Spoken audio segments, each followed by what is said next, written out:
Good afternoon, everyone, and welcome back to that time of week where it's UMove Solihull's weekly property roundup, and we are very excited to be here as it's Friday. Woo! It's a super time of the week, and we are not stopping yet, though. We've got no time to put our feet up because we are going into a very busy weekend.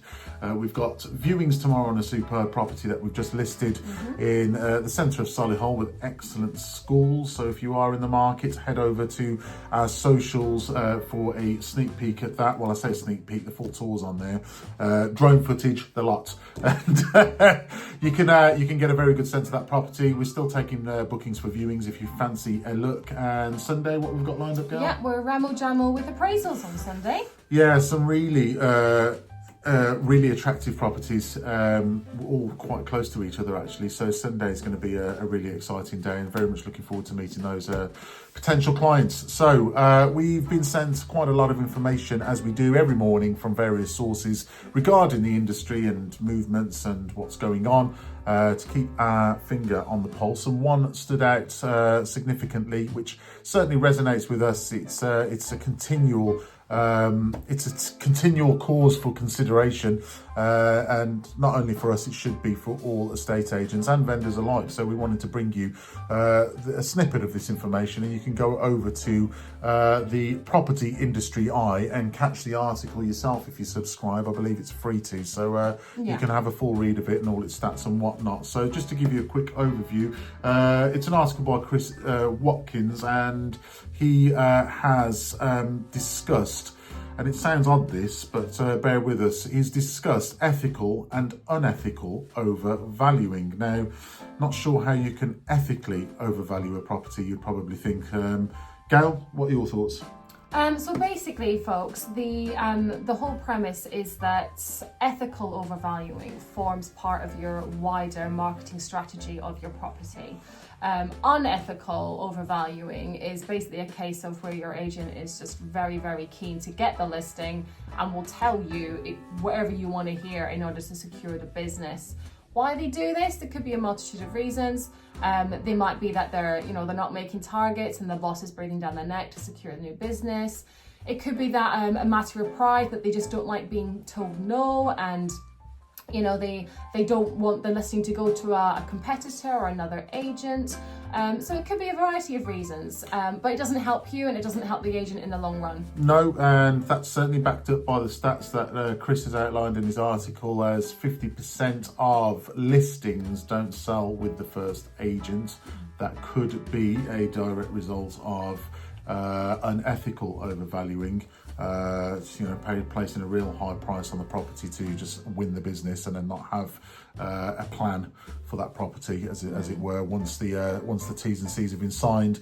And only 12% of properties month on month are reduced, and that's also a reflection of perhaps the fact that it's difficult for an agent who is unethically overvaluing properties to have a conversation then with the vendor and explain that the price which they placed on the property is inflated. So and isn't achievable. No, so there's one to consider for any potential vendors out there. Always insist on evidence, or comparables as we call them in the industry, and make sure that anything that you're hearing is realistic and backed up.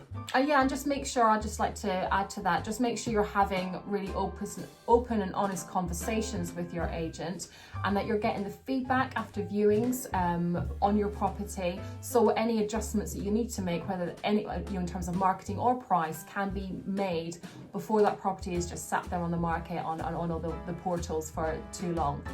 Absolutely. Open, honest, transparent communication. That's what we all want. So property roundup for our local area.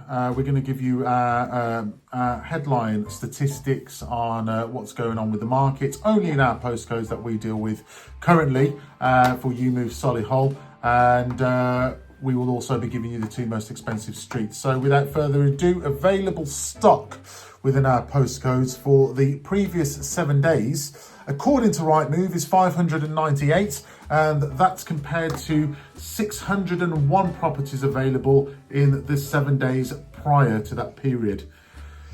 We have for new instructions, we are up slightly at 40, which is good news. Bit of movement in the market there from the previous week at 30.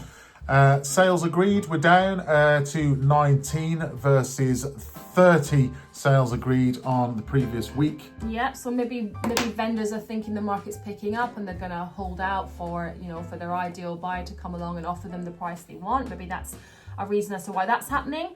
And then we've got price reductions. We've got 20 this week, and that's down ever so slightly from 26 the previous week.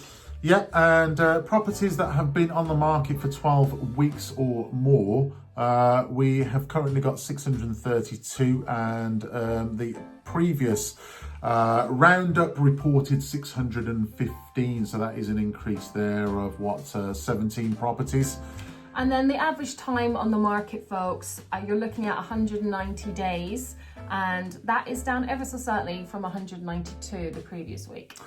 So there are the headline stats, and we're going to give you a bit of light-hearted information now on the two most expensive streets. And this week we've gone full circle. We're back to B90, and the first property is on Crenells Lane.